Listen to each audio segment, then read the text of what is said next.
and welcome to this very first episode in a new podcast series that I'm doing, where every single week I'm going to sit down with you guys and we're going to talk about a different anxiety symptom. I'm really excited for this series. If you know me and if you've been with me for a while, then you'll know that I do have a podcast, and I think I started it like maybe 2 years ago, and I've got maybe 5 episodes in there where I just introduce myself, tell you guys a little bit more about my own personal story, and then I just got so busy with so many different things, and I kind of just, you know how life goes, we let things go and we just neglect them.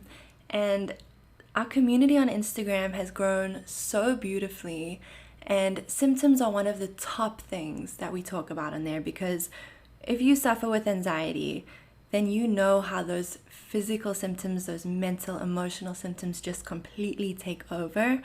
And I just thought, like, there's only so much that I can say to you guys in the captions. And I thought, what a great idea to just sit down where we can, every single week, just focus on one specific symptom. And we can go deep into it, and I can really delve into it, and we can just put all of our attention there, because I know so many of you guys struggle. When I was in the midst of my worst anxiety, symptoms completely took over my life.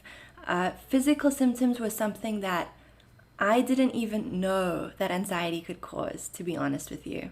I didn't understand anxiety and how it works, so when I was dealing with physical symptoms, all I thought was that there has to be something wrong with me. And even when the doctor reassured me that I was okay, it's just something that I became completely obsessive about.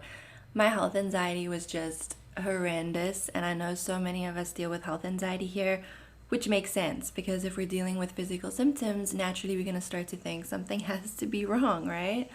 And it's absolute hell. Dealing with symptoms, if you're listening to this right now, and you're exactly where I was, dealing with symptoms every single day, dealing with one specific symptom. It doesn't matter if it's one symptom or 10 symptoms. The obsessing and the fear and the paranoia is the same. So I just want you to know that no matter what you're dealing with right now, I really do understand, because I was there. And I know how it completely takes over your life. It took over my life for many years. But you know what? No matter where you are, we're here now. You're meant to be here with me. I'm excited to talk about this with you guys. I'm honestly so excited. The very first symptom that we're going to be talking about is dizziness. So that's what today's episode is going to be all about. We're going to go deep into dizziness. I'm going to share my own experience. I'm going to teach you everything that I learned and everything that helped me, so it can hopefully help you too. I hope that by the end of this, you feel like you've learned something. I hope that just by listening to me share my own story, you can just feel some comfort, because I know, when you're going through it, you just want to feel comforted. You just want to feel supported, safe. You just want to know that you're not alone.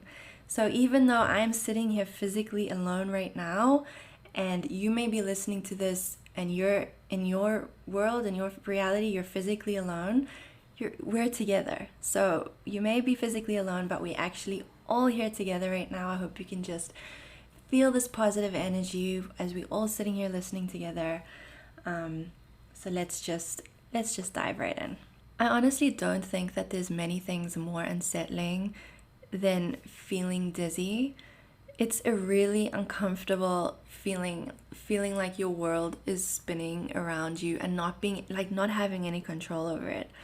So when I was dealing with my absolute worst anxiety, I was dealing with many different symptoms, and I always say that dizziness was up there as one of the absolute worst ones. Heart palpitations were another one, shortness of breath. We're going to be covering all of these in the coming weeks. So if you're dealing with any of those other ones, muscle twitching, blurry vision, it goes on and on. We will be talking about them as the weeks go on. But dizziness is such an uncomfortable feeling, because you feel like you don't have any control. I would go out to a store, and it would feel like everything is spinning around me. It would feel like the floor is moving. I felt like I was gonna tip over. Like I felt so unsteady and so uncomfortable. It got to a point where my dizziness was just all the time, and I didn't want to go anywhere because I figured, what's the point? Like, I go out, I'm not enjoying myself. I'm just, wherever I went, all I was focused on was the dizziness. And the more I focused on it, the worse it got, the more fearful I felt. We know this, fear feeds the cycle. But when you're dealing with a very physical symptom, it's very difficult not to feel fear. And I completely understand that. So I've done quite a few dizzy posts on my Instagram page. And I actually did one with the community. I have some notes in front of me because I've listened back over some of my old podcasts when I was just brand new. I'm rusty now because I haven't done this in a while, but I kind of just dove right into those with no plan, and I just rambled, and I was nervous, and I kind of lost my train of thought a few times, and then I would completely forget what I was saying. So I've made some notes that I have in front of me just so that that doesn't happen again. But we did a community post on dizziness a little while ago where I asked you guys to share with me how your anxiety dizziness feels, because remember, we're all different people, and the way that it feels for one person is not the way it's going to feel for another person. So yes, two people may both experience dizziness, but for one it may feel this way and for another it may feel that way. Our experiences are unique, and that's why I'm always encouraging you guys when I put a post up to really get involved in the comments and share your own experience, so that we can all kind of just like delve through it and support each other and not feel so alone, because that's a big thing, you know. Some symptoms are so strange, or some sensations are so strange that we think, oh my god, like surely no one else has this. Like, for example, I always used to go into, when my dizziness was really bad, and I would go to the grocery store, for example, and I would need to pick up like a handful of things. Like, it wasn't a big grocery shop at all. It was maybe like 3 or 4 things. And my dizziness was so bad that I could hardly walk through the grocery store. And the noises, the people, the lights, it just made it so much worse. And I had this absolute fear that I was going to pass out, like right in public in front of everyone, or something horrendous was going to happen to me. So it got to a point where I would walk into a store, even if I had 2 or 3 things to get, I would walk in there with a shopping cart. And I would put my 1 or 2 things in the shopping cart where I could have taken a basket or just carried it in my hands. But pushing the shopping cart like made me feel safe. I felt like I had some safety, some security. I had something to kind of lean on and give me support if I got extremely dizzy. And I thought that that was just me that did that. And in one of the dizzy posts that I put up on Instagram, in the caption, I explained that story, and I was embarrassed about it because I still thought, who else like does that, you know? But I've been trying to be really open with you guys. So I just told myself I'm gonna just share my story and just not feel ashamed for it, because there's no reason to feel ashamed. So many of us struggle, and so many of us struggle in silence, and I don't want that. I don't want that for you. I don't want that for us.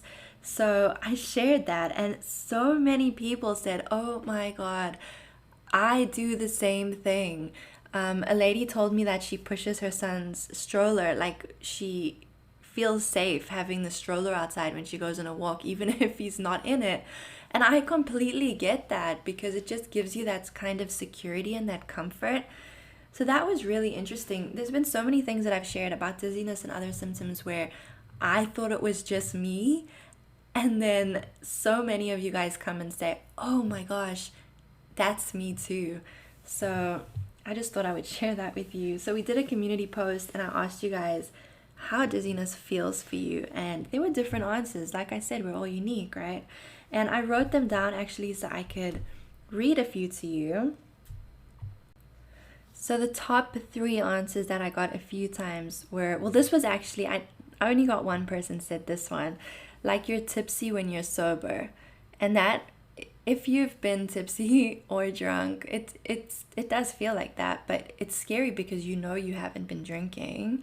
So it's not in a good way, you know? Another one, and this was a very common response, was like you're swaying on a boat, or like the floor is moving beneath your feet, or the world is spinning around you. It's really uncomfortable. And then some other people had mentioned that they felt this strange feeling go through their head, and I'm going to talk about that with you in just a little bit. Some people did mention that their vision would blur as well. I always got that as well when I was very anxious. It's a terrifying symptom. A lot of people would feel really kind of sick to their stomachs and shaky, and then there was a big fear from a lot of people of passing out, which, yes, that was my biggest fear too, so I totally understand that. So here's the thing about dizziness, or any other anxiety symptom for that matter, is it feels a lot scarier, and we experience a lot more fear when we don't understand why it's happening. And when we don't understand why something is happening, or we don't even think that it could be related to anxiety, this is when our brains like to run away with stories. And I'm sure that you can relate listening to this, because I would start to think all sorts of things. I would worry that I had extremely dangerously low blood pressure. Then on the other side of that, I would think maybe my blood pressure is too high and I'm about to have a stroke. I would worry about that a lot, like I'm going to be out and I'm going to have a stroke or something, or I'm going to be far from the hospital, or it doesn't end, honestly. So I do completely understand that. And then when you have the other symptoms coming along with it, like when I was going through panic attacks, I would get very blurry vision. And when you have the blurry vision, your heart is palpitating, you're so dizzy that you feel like you can hardly focus on anything around you. It's just completely blurry, everything's spinning. You feel like you're just kind of like in a dream, really. You don't even feel like you're in like this reality. All of these symptoms combined, your brain starts to go into complete overdrive and starts to run away with stories. So I fully understand that.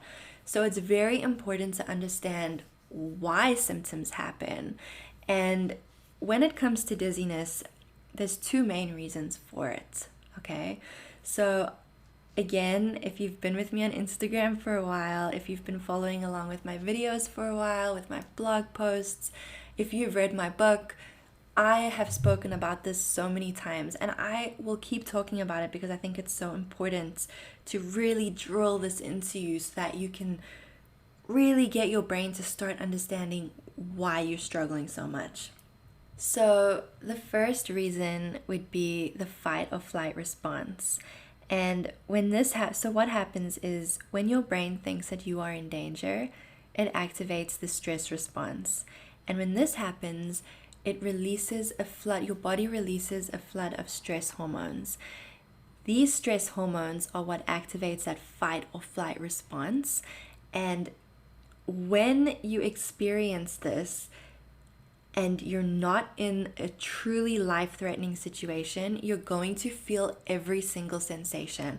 So if you are in a life-threatening situation and your body activates the stress response, you're going to just automatically become faster so you can run away from whatever is right in front of you. You're going to become stronger as the adrenaline just floods your veins. And you're not going to think about, I feel like my legs are tingling. Oh, my head feels weird. You're just going to be trying to get away from the threat, right? So I just quickly want to say here that I did ask you guys to leave me questions that I wanted to answer. I was thinking of answering them at the end, but it actually makes more sense to answer them throughout this podcast because, for example, one of the questions I got was, why do my legs feel like jelly when I'm really dizzy? And this explains it. So when the blood rushes out of your legs, out of your arms, to your head to help you think more clearly, this lack of blood in your limbs is going to leave them feeling kind of like jelly-like, and they can tingle, you can experience numbness, and that's probably why you feel those jelly legs as well as the dizziness and that weird feeling in your head. So I hope that makes sense. If you experience that, it's very uncomfortable when you're dizzy and it feels like your legs can't hold you up. Like I know how uncomfortable that is. I've been on a walk too many times in my life where I don't know how I'm going to make it home because I experienced such crazy jelly legs. So I hope that answers your question. The other way that the fight or flight can cause you to experience dizziness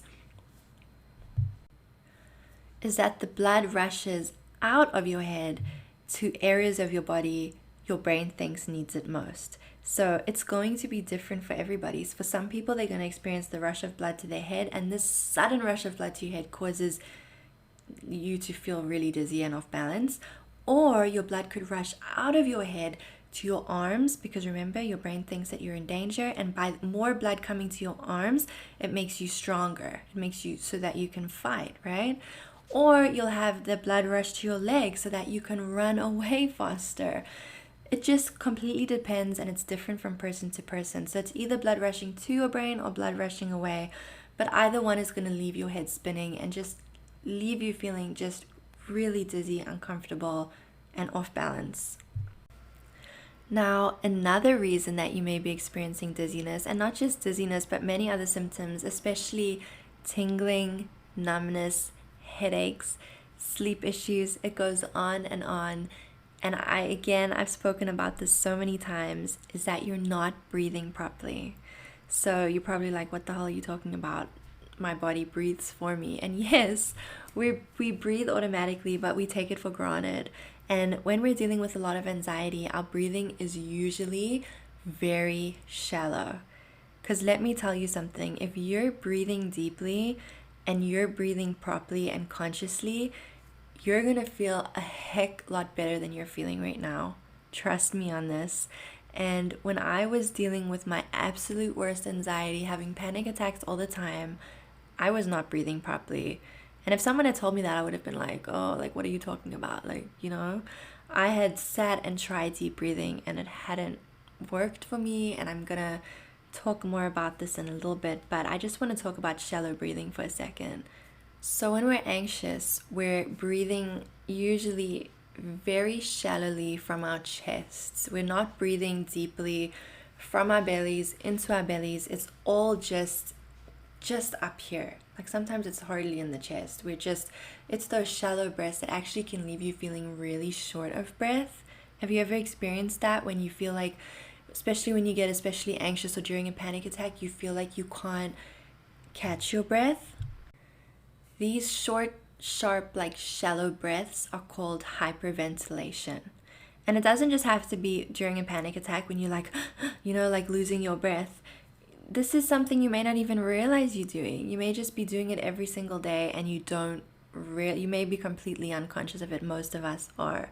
So when you're breathing really shallow breaths, you're taking in too much oxygen. It's actually called you're over breathing.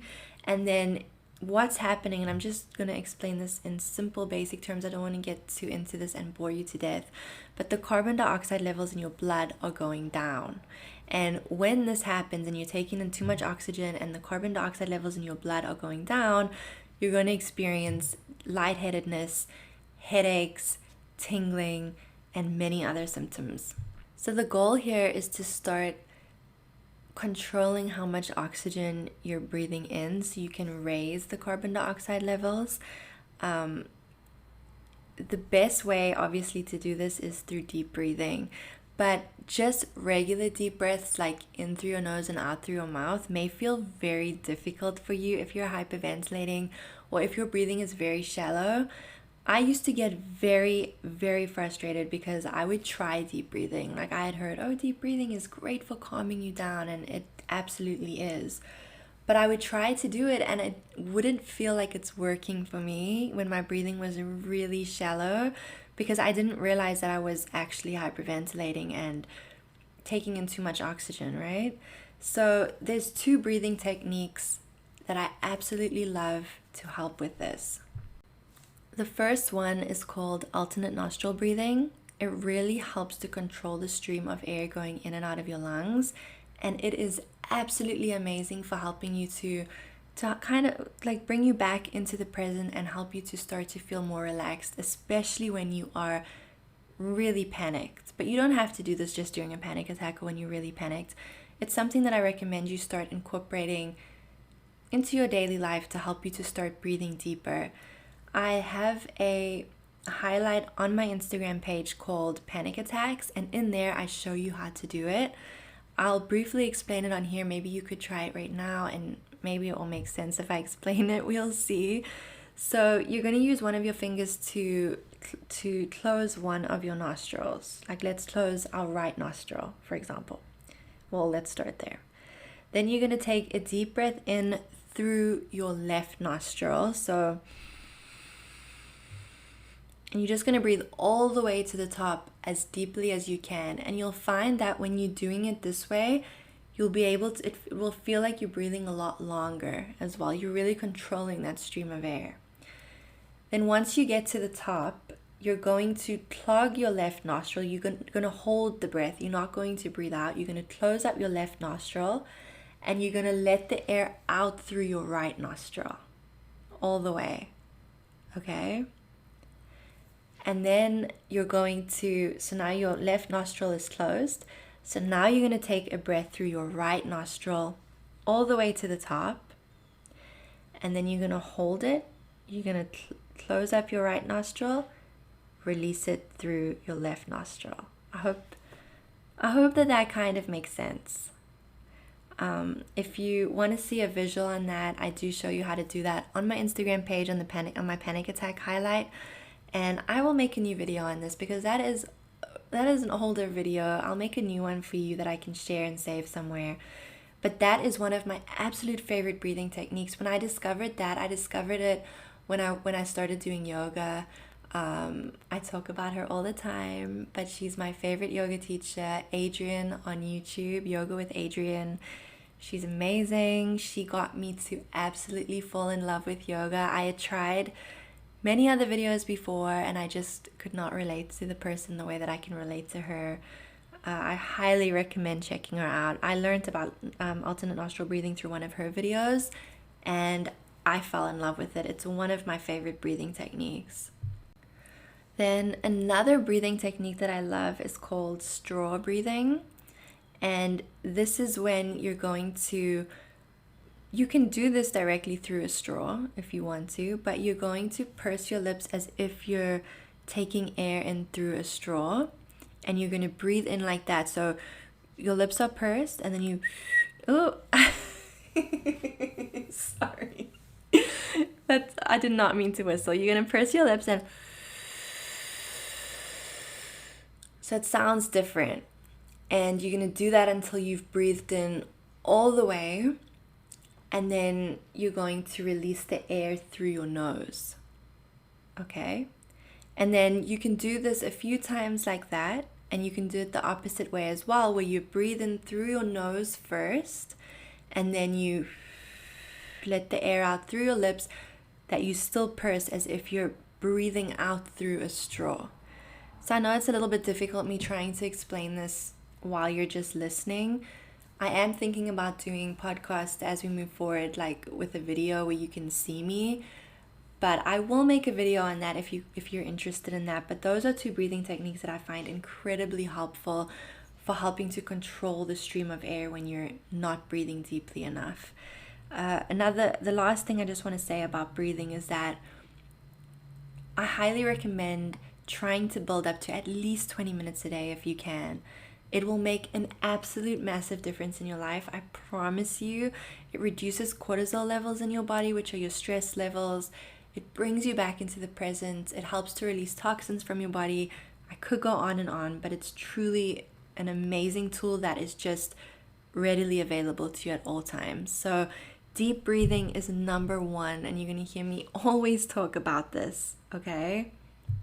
You can start slow. You can start with 5 minutes every morning as you wake up, and then throughout your day, whenever you have even a minute or two, just tell yourself, you know what, now I'm going to sit and do my breathing. Trust me, it is going to make all the difference. And it may feel hard initially, but the more you do it, the easier it will just naturally become. And you'll notice what will happen is just when you're breathing automatically, your breathing will just naturally be deeper. But you have to it's going to take a while where you just really have to be conscious of your breathing initially, but honestly, deep breathing is it. Trust me on that.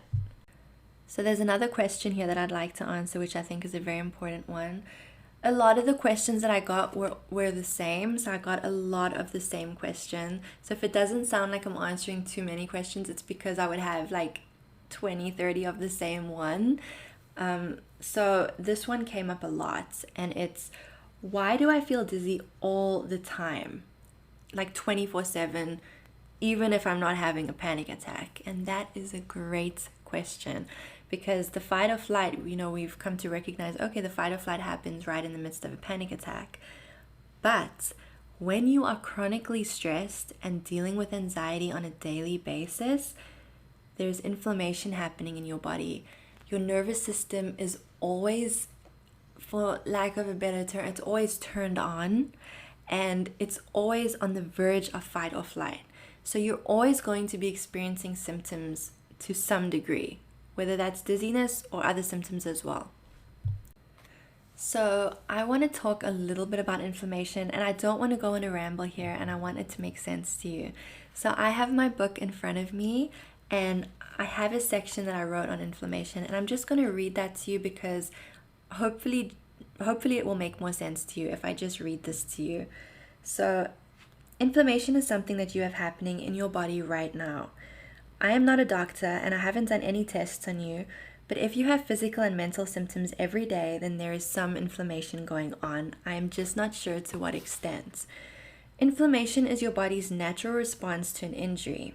Think of that redness and swelling that occurs around an injury, be it a mild cut or a more severe burn. I don't want to get into too much boring detail here, but all you need to know is that inflammation is your body's defense against an injury, threat, or irritant. Inflammation is necessary to aid in the healing process. A little inflammation in cases like this is totally okay. But when your internal body becomes chronically inflamed, that then becomes another story. When you are under stress, your body releases stress hormones to help your body cope. And in the short term, it's all good. A little stress is inevitable in our lives after all. When you are stressed on a daily basis though, and your adrenal glands, and I can make a whole podcast on this just so you guys know. I'm not going to get too into detail about that right now, but your adrenal glands are pumping out stress hormones on a regular basis. Your body is at risk of becoming chronically inflamed. Not to mention the toll your adrenal glands are taking from all this work and no play.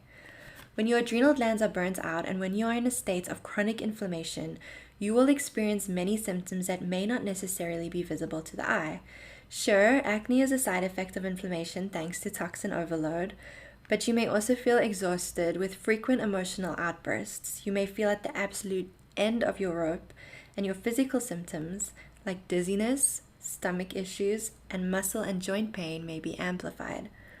You must always pay attention to your body. Don't brush sensations under the rug until there's no more space under the rug and you start to fall apart. You may have heard of people who suffer from nervous breakdowns. Perhaps you have yourself. This is usually when your body has reached its limit. Your adrenals are maxed out, inflammation has taken over, and you become completely overwhelmed and mentally and physically depleted. To reduce inflammation, you have to take a good long look at your gut health. And this takes me on to the next section here.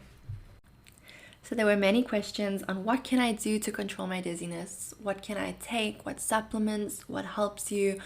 I've told you guys about deep breathing and what an incredible tool that is. Before I dive into talking more about supplements, there's just two questions that I would like to answer here before we move on that I thought were very relevant. I'm sure many of you can relate to this. So the first one was, can fluorescent lighting make my dizziness worse? My dizziness always seems to feel worse when I'm out at a store with fluorescent lighting. And I am laughing here because I completely relate to this. When I went to a store with those bright lights, my dizziness just became a million times more intense. So the answer here is yes, it absolutely can. And the reason for this is because your nervous system is stimulated when you're anxious. Your nervous system is connected to your sensory system. So your senses are going to be heightened. You're going to experience sensitivity to light, to sound, to touch. So those bright lights, they are gonna be absolutely intense, because I mean, come on, those fluorescent lights are intense. So yes, it absolutely can make it worse just because of the light sensitivity. All your senses are heightened, so it's the noises around you is going to be a problem. The lights, everything is going to affect your senses. And this is where the deep breathing can really make a difference and really kind of bring you back. I'm not going to go too deeply into that, but I just wanted to say that yes, it absolutely can, and I hope it makes sense knowing how the sensory system is affected, why the lighting would affect you. And then another question before we move on to the supplements is, will I actually pass out? So this was my biggest fear, and I have passed out a few times in my life, not from anxiety or dizziness though. That's again a whole other story. So the first time I passed out was when I had my ears pierced when I was, how old? I think I was 9 years old. So that was the first time when I saw them take the drip out of my brother's arm when he was having his tonsils taken out. That was another time. So it hasn't been from anxiety, dizziness, just so you know. But the dizziness that I've experienced from anxiety has been so intense that passing out was a massive fear of mine. I would always say, oh, I'm about to pass out. So this is a tricky one, because if you hyperventilate severely, you may pass out. I have had some people that have told me they've passed out, but it's so rare, and I have honestly never passed out from this. When you pass out, there's just a sudden drop in your blood pressure, and when you're anxious, your blood pressure is definitely not low. Your blood pressure is high. I'm not saying this to scare you. It's completely normal when you're anxious to have a temporary spike in blood pressure. So if you're feeling really dizzy and really panicked, your blood pressure is up in that moment, which is fine. It's fine if your blood pressure is up temporarily. So I'm not trying to scare you, but when your blood pressure is high like that, the chances of fainting are very, very slim. So what I would say to really make sure that you're going to be good and you're not going to pass out. And again, if you did pass out from hyperventilation, it's okay. It's not dangerous. But I would just say focus on your breathing, okay? Just as long as you immediately start taking those nice deep breaths, doing the alternate nostril breathing. If you completely forget your breathing techniques, you forget about alternate nostril breathing, you forget about the straw breathing, just start breathing in and out through your nose only, okay? You don't want to gulp that air in, because when you're breathing through your mouth and you're gulping air, you're taking in shallow air. So if you completely forget, you're like, oh my God, what the hell am I supposed to do right now? I'm panicking, I forgot everything. Just start breathing in and out through your nose, okay? But honestly, the chances of passing out are very slim. It's more the feeling that we get, and then our brain picks up on that and is telling us, you're gonna pass out, and we run away with that. But let me tell you, I have had the absolute worst panic attacks when I've been out before. I've experienced dizziness that is where I could hardly even see anything around me. It was so severe, and I have never passed out from it. So I hope that brings you some comfort. Okay, so moving on. Apart from deep breathing, what can you do for dizziness? So I've spoken about inflammation and how that contributes to anxiety symptoms. So the goal is you want to reduce inflammation in your body. Deep breathing, a daily deep breathing ritual, is an excellent way to do that.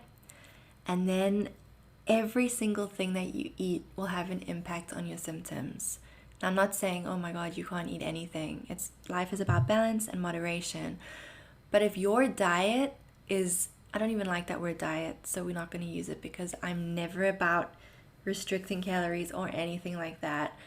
But if the foods you're eating every single day are processed, fatty, fried foods, you're eating a lot of sugar, you're eating a lot of foods out of a box, and you're dealing with a lot of symptoms, that's only feeding the inflammation, okay? And if you're if you've never known that your food can have an impact, or you're rolling your eyes or you're skeptical, I get it, because I was skeptical during my worst anxiety. I was not eating the best. I was eating a lot of takeouts. I was going to McDonald's a lot. I wasn't even thinking about that my food could be connected to my symptoms. Like, absolutely not. That made no sense to me. It was when I reached a point where I was completely desperate. I knew that I couldn't continue living my life this way because I wasn't really living. I didn't want to go anywhere. I got to a point where I just stayed at home. I never wanted to go anywhere. And when I had to go out, I had to go to the bank, or I had to go pick up 2 things at the grocery store. I would feel anticipation the entire day before for that, and I wouldn't be able to sleep, which sounds, for someone who hasn't experienced anxiety, that sounds insane. Like, looking back now, like, I feel like really that was me. I can't even believe that. But I knew how bad my symptoms are when I go out, and it was just absolutely terrible. So I reached a point where I was absolutely desperate, and I started to do my research. And this is when I learned about anxiety symptoms, how and why they happen, the fight or flight response, and how every single thing we eat has an impact on our mental health. And I couldn't deny the facts. Of course, I had to try it for myself to see if this was a real thing. And when I started making those changes, I can't even explain how blown away I was. And when you start making changes with the foods you're eating, when you start eating, like, I stopped eating so much processed sugar. I completely cut back. And then I started to feel better. Then I would eat it again. And then I would realize I would go out and I would experience a panic attack, and I would be able to pinpoint, oh, it was that sugary thing that I ate. And it was easier to kind of pinpoint what was amplifying my anxiety. So I don't want to go on and on. This is already pretty long. So I don't want to go on and on about nutrition in this. That's a whole separate podcast. I do have nutrition posts on my Instagram page. I highly recommend reading the captions on my posts because I really do share a lot in there. I share as much in there as I can with you. And then in my book, Help Why Am I So Anxious, I go deep into nutrition in there. This is why I wrote my book. Not only do I share my story with you, my experiences, I share with you my first panic attack in there. I walk you through an experience of walking to a grocery store with anxiety the entire time. And I talk about symptoms in there. I talk about my meds experience because I was on medication. This is another question I get. I was on medication for a year. And then the rest of the book, I share how nutrition helped me, and I go deep into nutrition in there. So I really do think my book will help you if you're ready to start making those changes. And that is one of the best ways to reduce inflammation in your body, along with the deep breathing. I did want to talk about supplements with you on here because that was a big question that came up. Taking supplements and not paying attention to the foods you're eating, you can't really expect those changes. So the supplements really do work with a healthy diet, like eating healthy foods and then taking your supplements.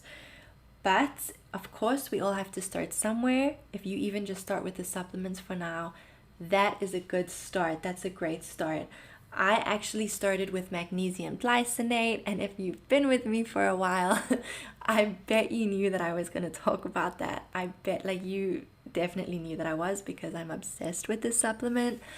That one I actually started before I made any other changes, to be honest with you, and I already started to feel some differences with that.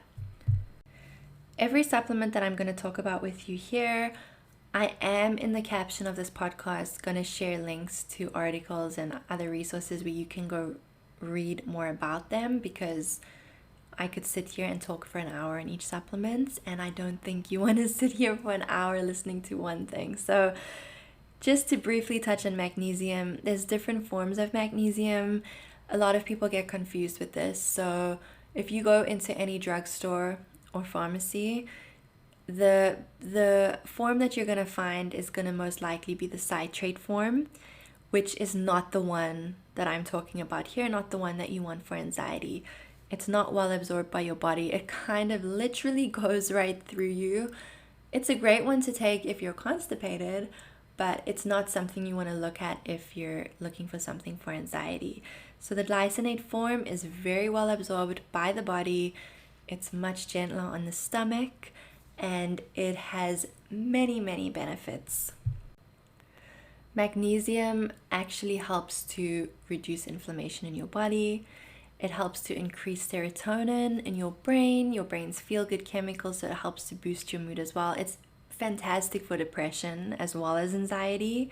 I've actually taken it for both because I have suffered with depression my entire life, and sometimes it does get really bad, but magnesium is amazing for that. It's wonderful for reducing muscle tension and tightness. It's great for relaxing the muscles, and when we're anxious, we tense up all of our muscles and we're not even aware of it, and then we deal with all that pain. So it's really good for reducing that. It is amazing for helping you to sleep better. I take 400 milligrams still now every night before bed, and it is incredible. If you suffer from severe insomnia, you could probably go up to 600 right before bed. Again, I'm not going to delve too deep into this here. I do have an article all about it that you can go read on my blog. Next is a B complex, a high dose B complex. When you're looking for supplements, you want to look, if you're going to go out to have a look, honestly, the best way to do it is to try and find a health store in your area. You can go look online as well, as long as you know what to look for. But going to a health store, firstly, there's someone there that can kind of guide you. You can kind of tell them what I've told you, and they'll know immediately how to help you. And you're going to get the correct forms of the vitamins there. So B vitamins are fantastic for helping your body to adapt to stress. I love B12 to help with fatigue. I'm sure you've heard like people get B12 shots to help them when they're really, really tired. But I wouldn't recommend taking them separately because all of them really work well together. So a high dose B complex is amazing for anxiety. One thing that I will say here is a health store is going to have the correct form of B12 in the B complex. So there's two forms. There's methylcobalamin, and I hope that I'm pronouncing this correctly, and there's cyanocobalamin. Okay? And the methylcobalamin form is the natural form of B12. It's the one that you can find in food and supplements, and it doesn't have to undergo a process in your body because it's already at the exact form that your body needs it to be. The other form, the cyanocobalamin form, it has to undergo a process in your body to convert it into the methylcobalamin form, and by the time it's been converted into that form, your body has already lost most of it and it's not well absorbed. I hope this makes sense and it's not super boring. And it's also a synthetic form of B12. You can only get this in supplements. So this is why it is so important to go to a health store and know what to look for. Like, you're always going to get the good forms at like a proper health store. And then just look for a high dose one. And again, if you ask for help at a health store, they'll know exactly how to help you if you say that. CBD. This is a controversial one for some people. Some people think that it's going to make you high or it's going to show up on a drug test. Again, I'm not going to go into too much detail. I do have an article about this that explains everything. But I will just say here that CBD will not make you high. CBD is not, you may be thinking of THC, which is a completely different component of the plant. That's going to make you high. CBD is not going to make you high. It's just going to make you feel calm and relaxed. It encourages the body to produce serotonin, your brain's feel-good chemical, and it's going to be absorbed into your bloodstream really quickly if you take the oil. I absolutely love CBD. My favorite company is Thought Cloud, and I'm very sad because they are no longer able to ship to Canada. So unless I move or figure something out, I'm not able to get CBD from them anymore. But honestly, their CBD is amazing, and I felt major improvements, especially when I was going through especially high times of stress. It is amazing. You can't go wrong with it. I know it's very scary to start CBD if you're not sure of it, or any new supplements. I am the queen of this. We have this strange kind of irrational fear that we're going to be allergic, or we're going to have some really crazy reaction. But it's very safe. I can assure you, it's very safe. I would take it along with all of my other supplements, no problem. I'll actually be honest with you, the first time I took it, I was so nervous that I imagined that I was experiencing some effects. But I did my deep breathing and I realized, oh wow, I actually feel really relaxed. So just remember that your mind is incredibly powerful, and whatever thoughts come up, your brain is going to pick up on that. Okay? Another supplement that I highly recommend is a good probiotic. You need a healthy gut for a healthy mind. And if you have a lot of inflammation going on, your gut is just not functioning optimally. So you want to start to repair your gut so that your body is able to produce more serotonin, you're able to feel better, you have less of those horrible stomach issues, your digestive system works better, which means that your symptoms are not as intense. Again, I could go on and on. I do talk about this in my book. And again, I feel like nutrition/gut podcast is a whole another topic. So a good probiotic, you can of course get it in through foods. I have not actually taken a probiotic in a little while. I just started one that I really love recently. Again, I've been taking it for about 3 days now, quite honestly. It's by a brand called Genuine Health, and so the one that I take is the Women's Advanced Gut Health Probiotic. But there are different ones, but I really do like this brand, Genuine Health. It's completely vegan. I am not completely vegan, but I really struggle with dairy, and most probiotics are like dairy based. So this one is completely vegan and I don't have any issues with this brand. Again, I'll link it in the caption, but a probiotic is very, very important. You want a healthy gut for a healthy mind. I cannot stress this enough. So for supplements, I'm probably going to just end it there. I could go on and on. Like, I have to kind of hold myself back, because when I start talking about nutrition and supplements, I get really excited, and there's so many things that I could really delve deep into. But I feel like that's a whole other podcast that we could do. If you're interested, let me know if we should talk. If we should do a podcast like kind of in between the symptoms just on nutrition. I would be more than glad to do that. I do share more supplements in my book. I recommend having a look at my Instagram, looking at my nutrition posts, reading through the captions where I go into a lot more detail in there as well. But I don't want to overwhelm you with information.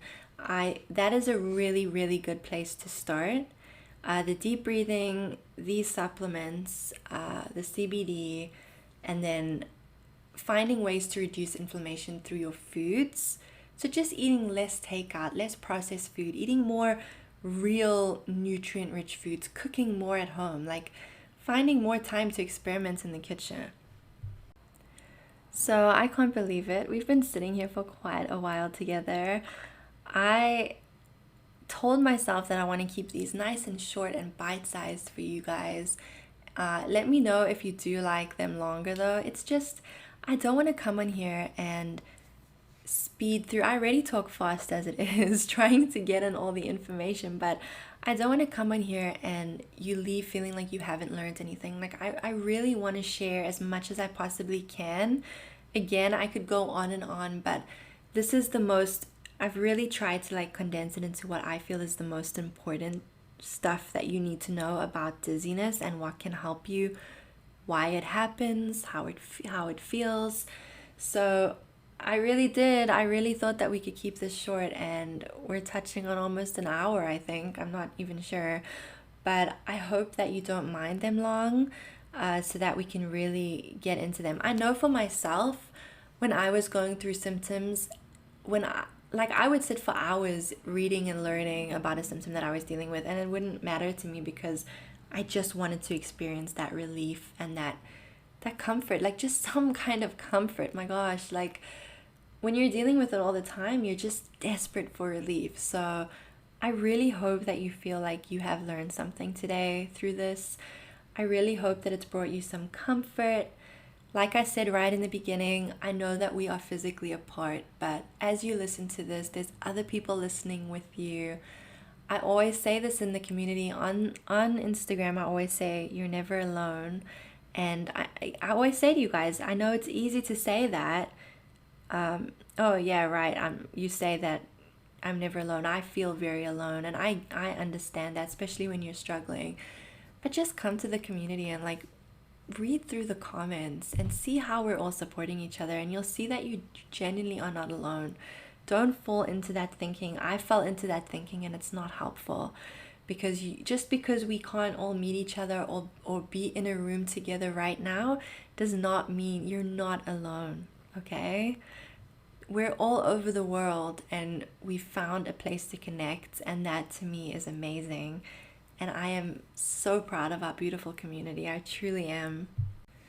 So just as a little thank you for just being here with me, for sitting through this with me, and for being part of the community, I would like to offer you a coupon for my book. If you use the code, and I'll share this in the caption as well, so don't worry, you don't have to memorize this right now. If it's going to be Dizzy15, and that will save you 15% on the ebook as well as the physical copy of my book. I really truly believe that if you have not read my book, then that is the next step for you, because if you're here listening to this, I feel like you're just ready to move forward. You're fed up of dealing with dizziness. You're fed up of dealing with all of those symptoms, because dizziness is just one of them. You're fed up of those heart palpitations, which, by the way, the next episode, so next week, we're going to be talking all about heart sensations, that fast heart rate that never seems to slow down, heart palpitations, heart flutters, all of it. We're going to be delving deep into that, chest pain, fears of a heart attack. I'm going to stop talking there. But we're going to delve deep into heart sensations next week. So if you're waiting for that, that's going to be on next week's episode. I'll continue to poll you guys on my stories on Instagram so that we can kind of decide on the next symptom together. And again, if you'd like to know more about anything that I've discussed here, if you want to delve deeper into magnesium, into nutrition, anything, apart from my book, I will in the caption leave resources to articles that I've written on that where you can learn more. But for now, I think I'm going to end this. I feel like I've kind of overloaded your brain with information. I really hope that it's been worthwhile for you, and that you leave here feeling like you're taking something with you, even if that's just some comfort and relief and just a little bit of a break from the constant worrying. I'm truly sorry if you're struggling right now. My heart is with you, because I know what it feels like. If I could hug you, I would. I'm sending a big hug to you virtually, wherever you are in the world. Thank you so much for being here with me today. I will catch up with you guys in the next episode. Bye.